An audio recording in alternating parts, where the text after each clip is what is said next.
O rapaz tá vindo ali, sabe, o negão, amigo meu tá vindo ali. E ele já tá arisco já.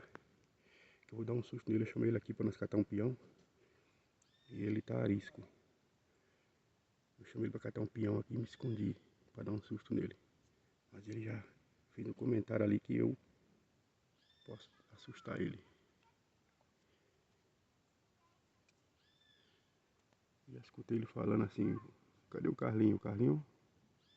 Ficar esperto com o Carlinho. Vamos ver.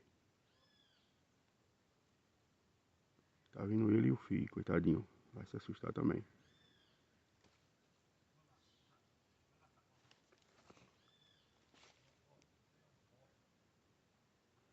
Lá vem eles.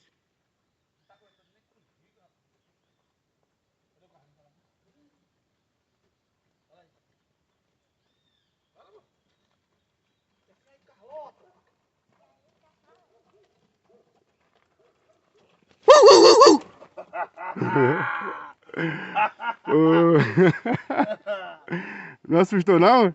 É. Jesus, viu? Faz meia hora que eu tô aqui e não consegui te assustar.